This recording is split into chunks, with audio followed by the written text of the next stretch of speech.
So, as we know with College Football 25 featuring the transfer portal, one of the biggest headaches in the world is putting in all this time, all these recruiting hours just to get this one player that eventually ends up transferring on your dynasty after years of hard work. So, in this video, I'm going to go ahead and show you guys how you can stop players from transferring the best you possibly can.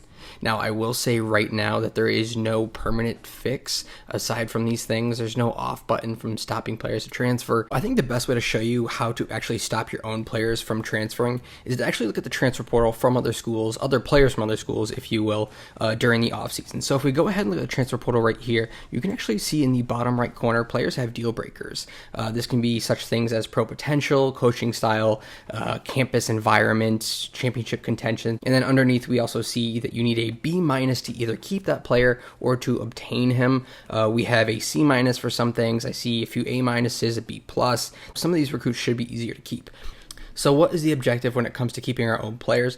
Quite simply, we just have to keep the grade that they need for a certain aspect. So say, for instance, if they have a deal breaker for pro potential that is a B-, we have to stay at a B- or higher. If it's lower than that at the end of a season, then they are absolutely gone. So I'm going to show you how to keep a decent grade for every single aspect and essentially what these aspects mean for you. You can find these aspects and factors for your own school actually in the My School menu right next to Transfer Portal within recruiting.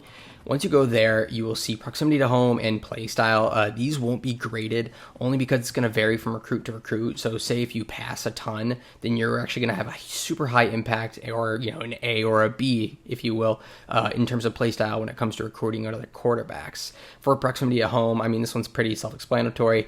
Say if you're in Texas and you are Sam Houston State, then recruiting players in Texas will be easy. Meanwhile, when you are in Alaska or Hawaii, you'll probably have like a D for this grade here. And then when it comes to championship contention, of course, when you look below, it says the blue chip ratio pretty much stands for the variety of 4- or 5-star players to the total number of players on the roster. This is a huge impact. Now, although we have 0% there, we actually have a 33 overall current media rank. So that's probably why we have a B in that category. And then in terms of the next one, as we can see, the national championship plays a high impact. If we've won a national championship, the program tradition is typically going to be a B or an A even.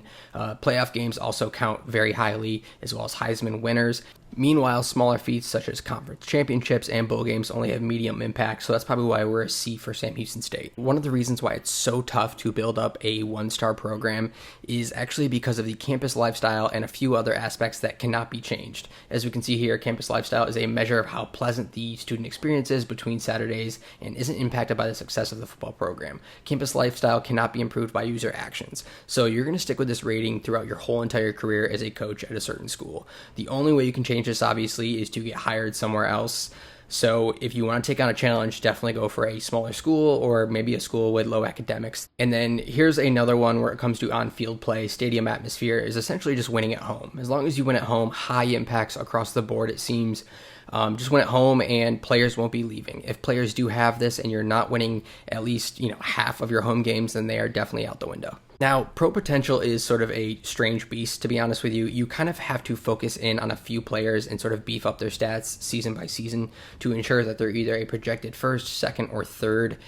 Like I said, I know being a 1-star, you're probably just going to get 4th and 7th rounders for the first few years of your dynasty, but really make sure that you're focusing in on maybe your quarterback, on your running back, whatever your play style is. Just focus on that one position really hard so you don't have some players leaving. As you can see here, I have this Vildor guy who's just about out the door because I cannot get a single player to the NFL. And then this is actually one I get asked about a good bit. What does brand exposure mean? How can I change that? Because as you can see, national championship games played is a very high impact. Playoff games played is very high impact.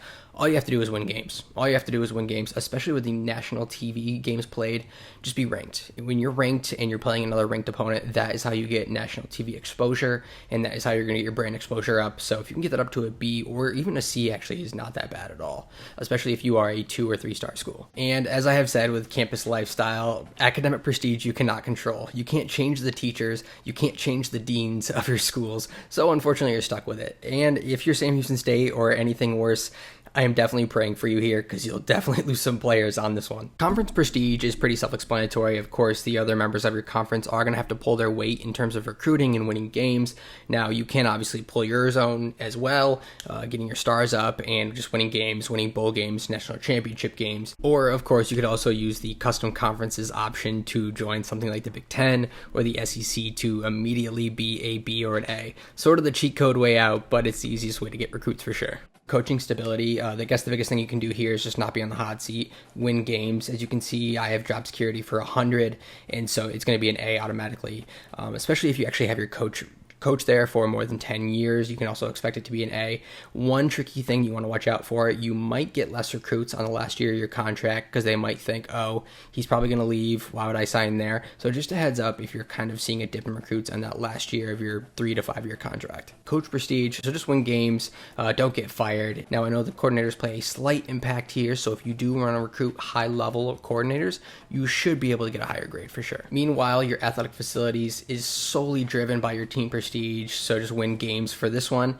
And then for the last one with playing time, it really just decides on how many players you have at a certain position. Ensure here that you don't have a ridiculous amount of quarterbacks, running backs, or whatever, and say if you want to keep a 4 or 5 star that they are starting within their sophomore or junior year. If not, then they're definitely gone. So in total, these are all of the essential factors you want to watch out for when it comes to deal breakers. If any of your transfers have these at the beginning of the season, just keep that in mind throughout the season. So for instance, let me just pick a random one here. If it is pro potential, focus on a running back, focus on a quarterback, and just throw as much as you can. Make them an All-American, make them a Heisman Trophy finalist, so that you can actually keep that one wide receiver who might have a pro potential deal breaker. That is the only way you're going to keep them, really. I know it's sort of a teeter-totter of trying to make one guy happy so another guy's happy, but that's just the name of the game in college football 25. Anyways, this is the end of the video. I hope you guys enjoyed this. I hope that stops players from transferring at your school. If you have any other questions, leave them down below. Other than that, thank you for watching, and I hope you guys have a good rest of your day. Dereklions, peace and out. Bye.